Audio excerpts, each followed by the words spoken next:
Morning.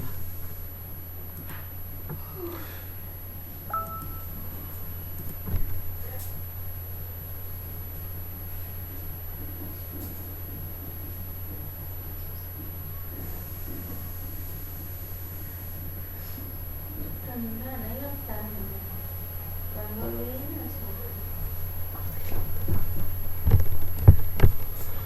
तो last class में हमने जिक्र किया था फॉर ईच का। तो हमने बताया था कि लूप बेसिकली दो तरह के लूप होते हैं।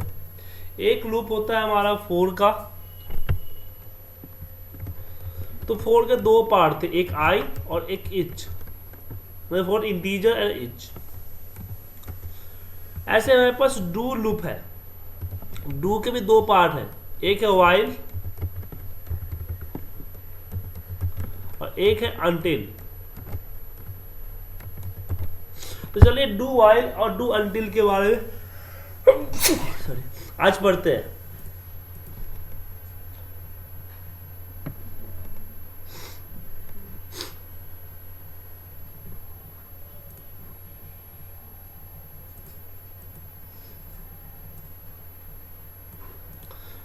तो डू वाइल के अंदर पढ़ते हैं। देखिए हम फोर लूप का भी यूज करते हैं जब हमें पता होता है कि हमारा स्टार्टिंग और एंडिंग पोजीशन क्या है। जैसे एक से चलना है या दो से चलना है या फिर एक पर्टिकुलर नंबर से चलना है, तो हमें पता होता था कि हमें कहाँ चलना है।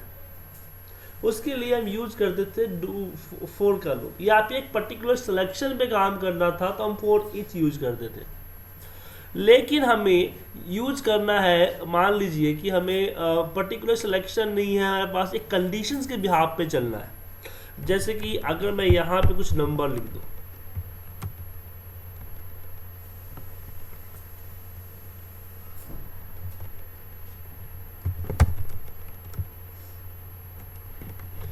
अब मुझे कंडीशन ये है कि जितने भी ग्रेटर देन 50 है उसको कलर करना है। तो फॉर लूप में क्या होता है कि हमें 1 से लेके इसका एंडिंग पोजीशन निकाल के फिर यहाँ पे देना होता था। लेकिन मैं एक कंडीशन नहीं देना चाहता हूँ, मैं एक कंडीशन देना चाहता हूँ कि जब तक, मतलब कि जब तक हमारा ब्लैंक सेल नहीं मिलता है तब तक चलता रहे। अब यहाँ पे कंडीशन आ गई, हमारे लूप के अंदर में कंडीशन आ गई कि तुम जब तक चलो जब तक कि सेल की वैल्यू ब्लैंक ना है। तो उस केस में हम यूज करेंगे डू अनटिल, डू वाइल या डू अनटिल। सब ब्रैकेट ओपन क्लोज, यहां पे लिखते हैं हम dim R as a long या इंटीजर, जो भी हम डिफाइन कर सकते हैं। आर इक्वल टू हमने 1 कर दिया। फिर कहते हैं do while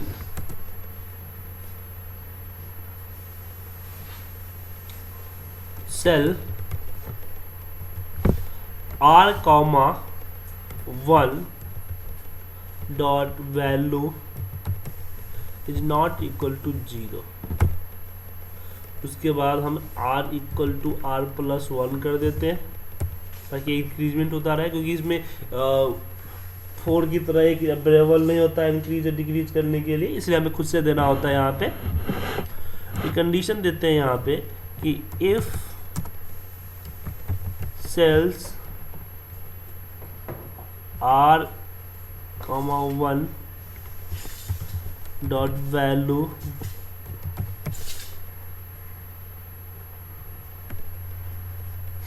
equal to greater than equal to 50 then range. अब ये साथ में ऐसे भी कर सकते हैं, and I R dot interior dot colour equal to V red और एंड इफ, और हम इसको लूप लगाते हैं इसके लिए, रिवर्ट के लिए। जब वहाँ पे नेक्स्ट लगा देते हैं ना, फॉर नेक्स्ट है, यहाँ पे लूप लगे तो क्या होगा कि पहले चलेगा। पर एक हमने एक इसलिए डिफाइन किया कि एक वो डू वाइल पहले चेक करेगा कि क्या यहाँ पे ऊपर ये वैल्यू 0 है, नॉट इक्वल टू 0 है, ऐसा है तो इस प्रोसीजर को फॉलो करेगा। लूप क्या करेगा, वापस रिटर्न करेगा, वापस चेक करेगा, तो वापस चेक करते समय आई में +1 हो जाएगा तो आई 2 हो जाएगा।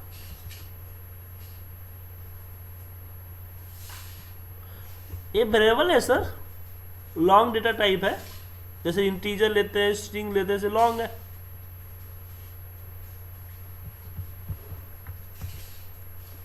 तो ऐसे वन लॉन्ग होता है जो हमारे पास मोर देन 32,000 से ऊपर, इंटीजर जो है 32,000 तक ही लेता है, माइनस या प्लस, लॉन्ग 32,000 से ऊपर लेता है विदाउट डेसिमल। तो हमने यहाँ पे क्या किया, क्या नहीं कैरेक्टर से स्ट्रिंग में लेता है सर। बेसिकली हम डिफाइन क्या कर रहे हैं, हम आर को हम रो नंबर से कर रहे हैं। तो रो नंबर हो सकता है कि हमारे पास 10 लाख 65,000 60,000 हो, तो इसलिए हम इंटीजर नहीं ले सकते ना। तो 32,000 तक ही रो लेगा, 32,000 से मान लो अगर 50,000 हुआ तो रो नहीं काम करेगा, तो इंटीजर ना लेके यहाँ पे हमने लॉन्ग दिया। तो ये हुआ, इससे क्या हुआ, ये एक इंक्रीमेंट कर रहा है। तो एक कंडीशन हुआ कि जब तक आपका सेल ब्लैंक नहीं होता है तब तक ये चलता रहेगा, चाहे वो 10 हो या 10 लाख हो। रन करके दिखाया आपको, देखिए चल गया। ऐसे हमारे पास डू अनटिल भी होता है, डू अनटिल भी सेम काम करता है, सिर्फ फर्क होता है यहाँ पे हम अनटिल कर देते हैं, अनटिल। अब डू वाइल और डू अनटिल में फर्क क्या होता है कि डू वाइल फर्स्ट चेक करता है, देन प्रोसीजर को फॉलो करता है। डू अनटिल क्या करता है, पहले प्रोसीजर फॉलो करता है, देन चेक करता है।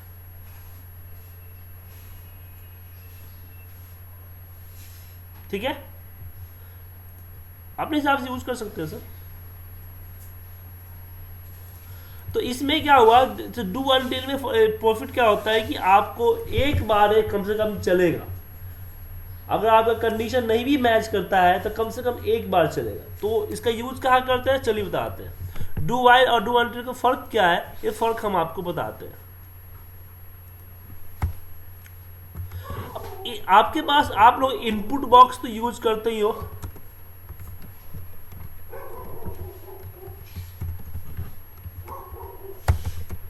जैसे कि डी इक्वल टू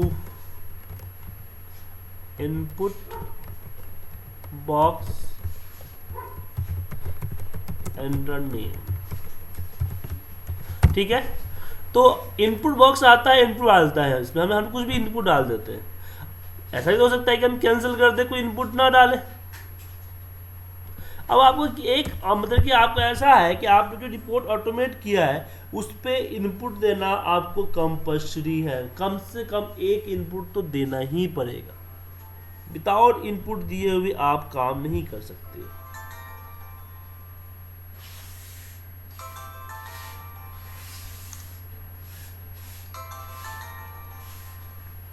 ठीक है, विदाउट इनपुट दिए आप काम नहीं कर सकते हो। मतलब कि आपको क्या करना है कि उसको जब तक प्रेजेंट करते रहना जब तक कि इनपुट बॉक्स में कोई डालता ही नहीं है। ठीक है सर, तो उस केस में हम लिखेंगे do until len D is not equal to 0।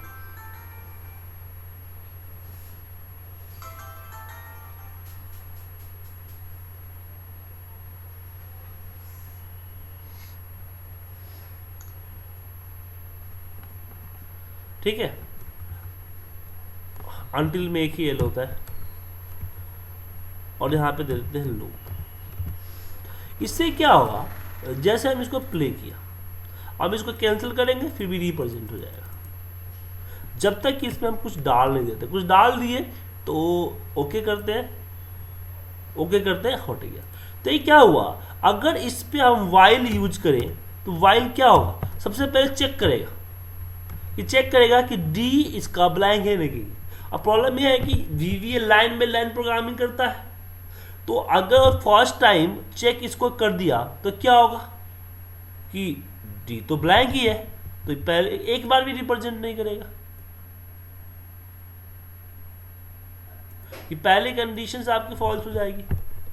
लेकिन इसमें क्या हुआ कि डू अनटिल क्या करता है, पहले इसको रिप्रेजेंट करता है, एक बार इसको चलाता है, उसके बाद चेक करता है। तो जब चला तो एंटर यूजर से एंटर वैल्यू आ गई, ऐसा काम हो गया। तो डू अनटिल यूज जो हम करते हैं तब करते हैं जब आपकी प्रोसीजर को बिना कंडीशन चेक किए हुए वह फर्स्ट टाइम तो चलाना ही है। और अनटिल का इसका वाइल का यूज कब करते हैं कि बिना प्रोसीजर चेक किए हमें एक भी लाइन नहीं चलानी है। तो आप लोगों को डू वाइल और डू अनटिल में समझ में आ गया।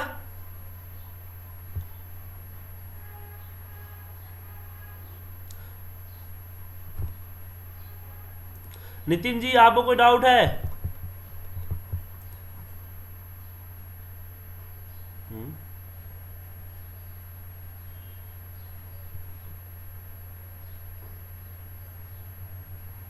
ध्यान नहीं, रुक जाएगा। हाँ हाँ,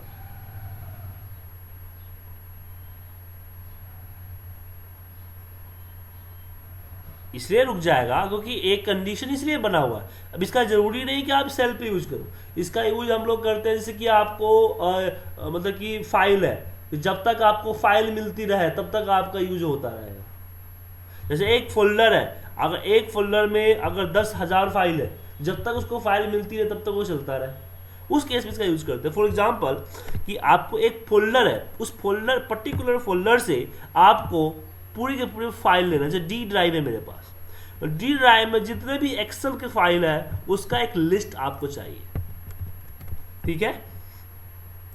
किस पे आपको मान लीजिए यहाँ पे चाहिए, शीट 3 पे चाहिए, तो उस केस में हम यूज करते हैं इसको कि सब यहाँ पे आर आर 4 कर देते हैं, 4 ब्रैकेट ओपन, ठीक है। यहाँ पे करते हैं dim n as a string और n इक्वल टू dir। एक dir फंक्शन होता है जो कि फाइल का नेम निकालता है, तो हमने पाथ दे दिया डी ड्राइव के अंदर और उसके साथ कॉनकैटिनेट कर दिया मैं कि star.xlsm फाइल का एक्सटेंशन, कॉमा हमने बोला कि नॉर्मल फाइल, हिडन वर्ड नहीं, नॉर्मल फाइल लेके आना है। उसके बाद मैं यहाँ पे लगाता हूँ do while len n is not equal to 0, then मैंने यहाँ पे बोला range A 65,000 dot end XLS up dot offset dot 1,0 value equal to n, और फिर यहाँ पे करता हूँ n इक्वल टू dir, वापस रिलोड कर दिया और फिर यहाँ पे n लूप। अब इसकी जादू देखिए, इस फंक्शन ने क्या करेगा, अब जब dir फंक्शन चलता है ना, तो जो ड्राइव में जो फाइल नंबर देते हैं वो पूरा का पूरा फाइल नेम लोड कर देते हैं, अपने पास पिक कर लेता है। बट प्रॉब्लम ये है कि एक जो हमने स्ट्रिंग लिया है, इस स्ट्रिंग आपके 1 by 1 ही पिक करता है, इस पर पूरा पिक नहीं करेगा, एक ही पिक करता है। dir एक डायरेक्टिव फॉर्मूला है, ये क्या करेगा, जो लोकेशन हमने दिया है और जो फाइल का एक्सटेंशन दिया है, हमने स्टार लगा दिया, स्टार स्ट्रक्ट के लिए होता है, तो डी ड्राइव में जितने भी फाइल जिसका लास्ट का एक्सटेंशन डॉट XLSM होगा उस फंक्शन जो अपने पास कैच कर लेगा, बट स्ट्रिंग को n को सिर्फ एक फाइल नेम देगा वो। तो हमने बोल दिया कि जब तक n इक्वल टू ब्लैंक नहीं हो जाता, मैंने जीरो नहीं हो जाता, तब तक ये चलता रहे। और हमने वापस इसको dir दिया ताकि रीलोड करे। एक n जो हमने मान लो रवि लिया, तो अगला फाइल सुनील का है, तो dir उसको अगला फाइल इस पर लोड कर देगा। इससे क्या होगा कि आपके डी ड्राइव में जितने भी फाइल है उसका एक लिस्ट बन के आ जाएगा, कुछ इस तरह से। हाँ बोलिए।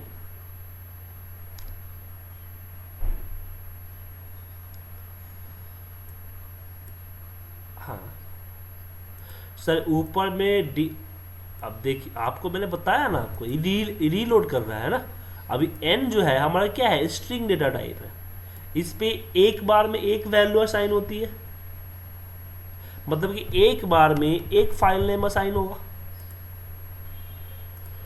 तो लेकिन dir जब लगता है तो अपने पास जितने भी फाइल उसके मिला है, जैसे 10 मिले, 100 मिले, 1000 मिले, वो फाइल अपने पास पिक कर लेता है।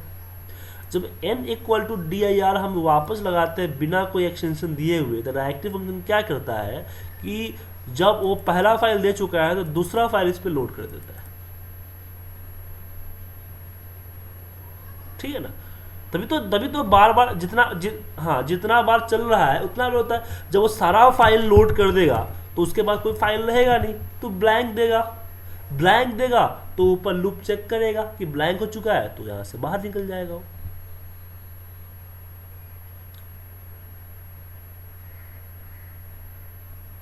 क्या मतलब,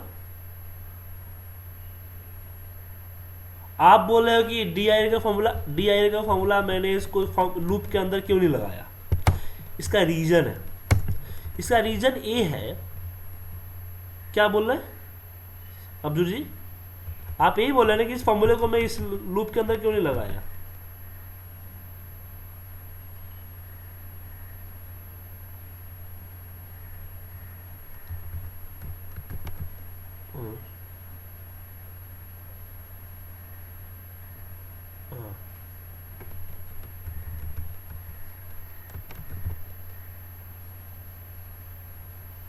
आप नहीं समझे। देखिए क्या, यहाँ पे इस मेथड को समझिए। dir डायरेक्टरी में से जितना भी फाइल आप देते हो, नाम देते हो, जैसे एक नाम दिया आपने, जो भी नाम जो आपको बताया था ना, काउंट इफ में यूज होता था या फिल्टर में यूज होता था, स्टार वाला कि आगे पीछे ऊपर नीचे, उस मेथड से चलता है। तो जितना भी फाइल अपने पास पिक कर लेता है, ठीक है ना। अगर मैं इसको नीचे लगा दूँ तो फिर एक ही बार चलेगा ना, फिर दो फाइल नेम आएंगे, एक यहाँ लोड कर देगा फिर रीलोड करेगा। लेकिन मुझे तब तक इसको रीलोड करते रहना है जब तक कि dir के पास फाइल के नेम खत्म नहीं हो जाते। इसलिए मैंने बोला कि पहले जो यहाँ पे लोड हुआ है उसको पहले हटा दो, पहले आप रेंज पे डाल दो, देन रिलेट करो, फिर चेक करो कि नेम आया है तो वापस डालो, फिर रिलोड करो, फिर वापस डालो, फिर रिलोड करो। मतलब इसलिए इस एक तरह से है ना। यहाँ पे देखिए, एक बार हमने डायरेक्टरी फंक्शन चला ली, अपने पास उसने सारा फाइल रख लिया, फाइल नेम अपने पास डायरेक्टरी फंक्शन अपने पास कैच कर लिया। उसके बाद हमने कंडीशन चेक किया कि डायरेक्टरी के पास कुछ है कि नहीं है, फाइल है कि नहीं है, फाइल है फाइल, तो ये क्या करेगा, उसको रेंज पे डाल देगा। तो एक n फाइल डाल दिया, n को डाल दिया। अब n को दूसरा फाइल नेम चाहिए, दूसरे फाइल नेम से रिप्लेस करना है, तो हमने dir लगाया तो दूसरे फाइल को रिलोड कर दिया। तो dir के अंदर में हमने रेफरेंस नहीं डाला, क्योंकि अगर रेफरेंस डालूंगा तो dir अपने डायरेक्टरी को खाली करके फिर वापस डायरेक्टरी से फाइल को पिक करेगा। लेकिन हम जब ब्रैकेट ओपन क्लोज कर देते हैं तो इससे पहले जो चला हुआ डायरेक्टरी फंक्शन है उसके जो जितने फाइल्स है और फोल्डर है उसी को 1 by 1 कंडीशन में चलाता है। और जितना बार डायरेक्टरी फंक्शन डायरेक्टरी का ये ब्रैकेट ओपन चलेगा उतना बार पिक करेगा कि पहले कितना फाइल दे चुका है, पहले 3 दे चुका है और उसको चौथा देना। वो अपने पास एक इंडेक्सिंग रखता है। ये डायरेक्टरी फंक्शन की फैसिलिटी है। ठीक है अब्दुल जी।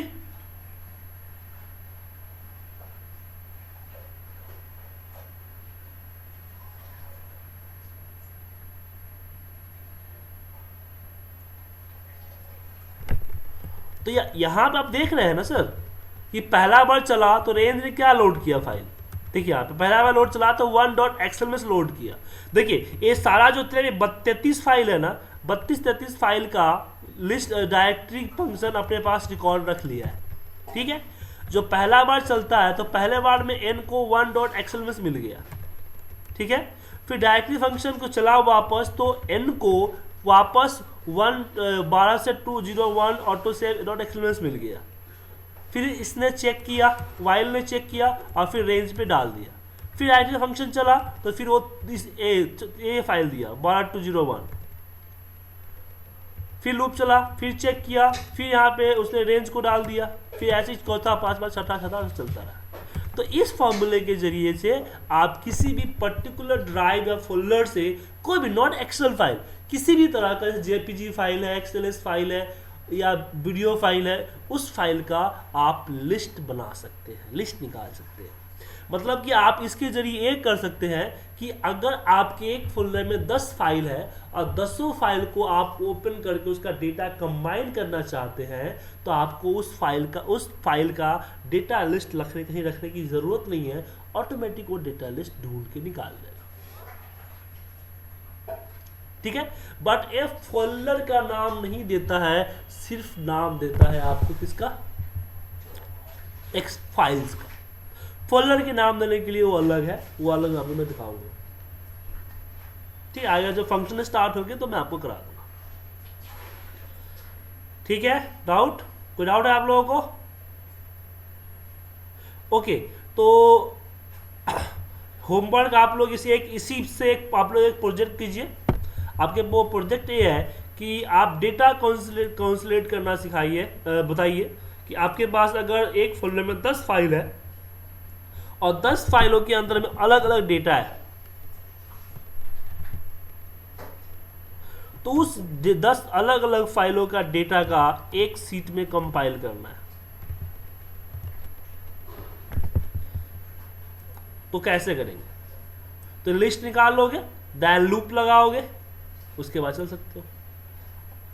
अब यही कोड तो आपको कहिए, आप एक बार लिस्ट निकाल लिया और फिर वापस फॉर ईच लूप या फॉर डू वाइल लूप लगाओगे या डू अनटिल लूप लगाओगे और एक एक करके सारे फाइल को ओपन कराओगे। जैसे जैसे फाइल आपका ओपन होते जाएगा उसका डेटा आपके पास ये होते जाएगा। ठीक है, तो कीजिए, मिलते हैं कल। रिकॉर्डिंग में डाल देता हूँ आप लोगों के ऊपर। हाँ बोलिए बोलिए। सर देख नहीं पाया, रात में बहुत ज़्यादा क्लासेस थी, मैं अभी देख के बता देता हूँ आपको। ठीक है सर, ठीक है, भेज देता हूँ।